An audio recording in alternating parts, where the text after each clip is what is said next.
आणि आता घेणार आहोत दिवसभरातील काही महत्त्वाच्या बातम्यांचा वेगवान आढावा। राष्ट्रपती द्रौपदी मुर्मू यांच्याकडून नवीन राज्यपालांच्या नियुक्त्या। सीपी राधाकृष्णन महाराष्ट्राचे नवे राज्यपाल।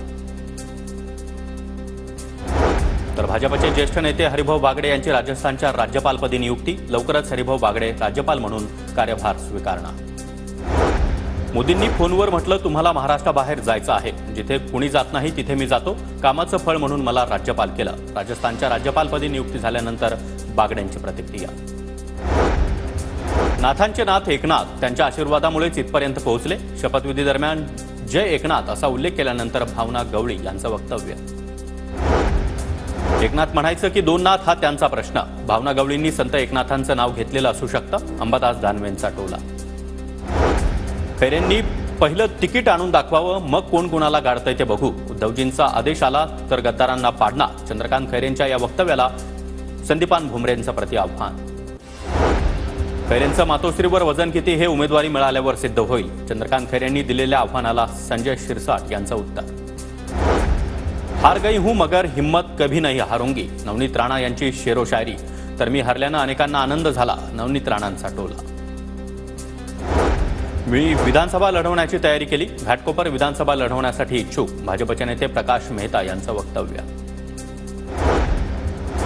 विधानसभा निवडणुकीपूर्वीच आमदार हिरामण खोचकरांची डोकेदुखी वाढली। मतदारसंघाबाहेरील उमेदवार नको, स्थानिक उमेदवार द्या, काँग्रेस कार्यकर्त्यांची मागणी। तर मी 100% स्थानिक, खोचकर यांची प्रतिक्रिया। कल्याण पूर्व, कल्याण पश्चिम, कल्याण ग्रामीण, अंबरनाथ आणि डोंबिवली विधानसभेसाठी भाजपकडून तयारीला सुरुवात। कल्याण पूर्वमध्ये फा तयार करू पुन्हा विजयाचा एल्गा अशा आशयाचे बॅनर झळकले। वरळी विधानसभा मतदारसंघातील नागरिकांनी राज ठाकरे यांची भेट घेतली। वरळीमधील समस्यांबाबत राज ठाकरे यांच्यासोबत चर्चा। वरळीमध्ये संदीप देशपांडे विरुद्ध आदित्य ठाकरे अशी लढत होण्याची शक्यता। सांगली शिक्षक बँकेच्या वार्षिक सभेमध्ये सत्ताधारी आणि विरोधी गटाच्या शिक्षकांमध्ये वाद। बैठकीमध्ये शिक्षक एकमेकांच्या अंगावर धावून गेले। आमदार बच्चू कडू यांच्या नेतृत्वामध्ये 9 ऑगस्ट क्रांतीदिनी लाखो दिव्यांगांचा आक्रोश मोर्चा निघणार। दिव्यांगांच्या मागण्यांसाठी संभाजीनगर इथल्या विभागीय आयुक्त कार्यालयावर बच्चू कडू मोर्चा काढणार। नाशिकमध्ये सिटीलिंक बस कर्मचाऱ्यांचं काम बंद आंदोलन। अचानक संप पुकारल्यामुळे प्रशासनाकडून 10 कर्मचाऱ्यांवर गुन्हा दाखल। पगारवाढीसह इतर मागण्यांसाठी कर्मचारी कालपासून संपावर।